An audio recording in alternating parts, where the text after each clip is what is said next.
concepts of the end time circulating around the planet.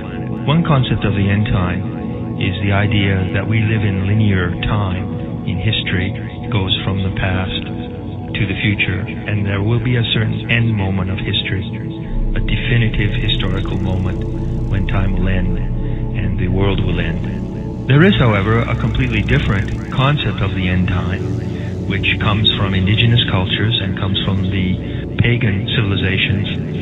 And why is it different? Simply because it works upon a cyclic concept of time. And so the idea of the world ages and the various succession of world ages does not imply one particular moment of ending, because we're not in a linear time frame.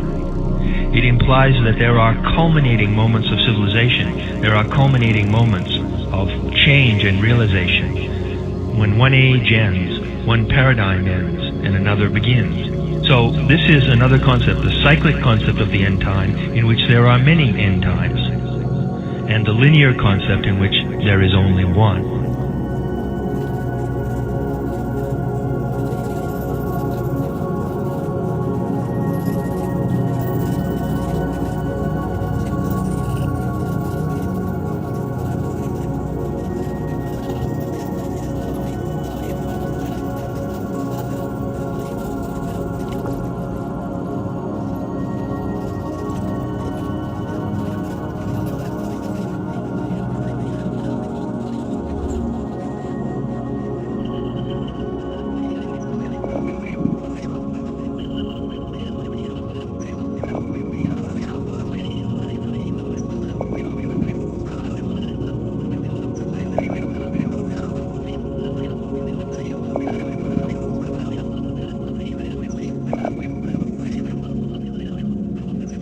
The linear end time concept always carries a strong message of retribution and punishment. Judgment Day. The wrath of God is going to come down, and in the end time, the damned will be consigned to hell, and the blessed and those favored by the Creator will be transported to another dimension.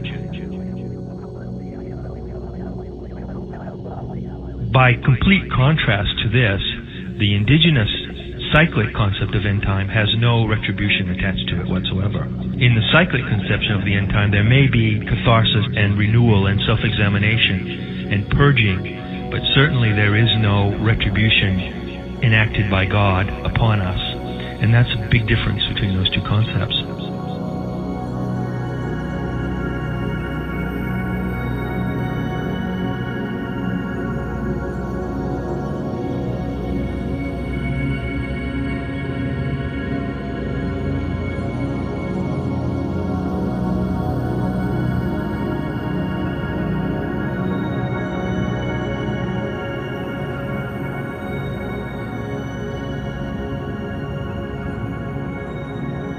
And what we're looking at right now is, with the date 2012, is a calendar date. That's all.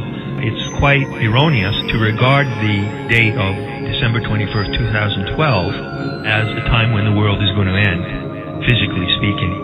Why? Because it's the end date of the Mayan calendar.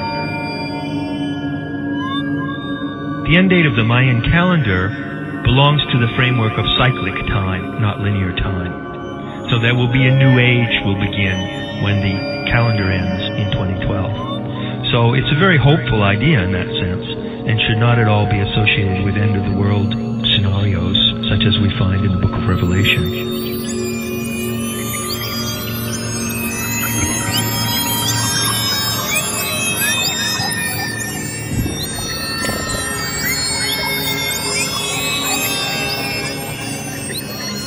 What will happen to the great sequoia trees in 2012?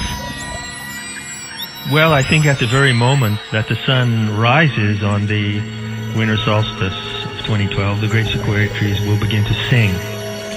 And their song, their chorus, has been mute for many, many centuries. And they will sing like great, huge, leafy, beautiful tuning forks.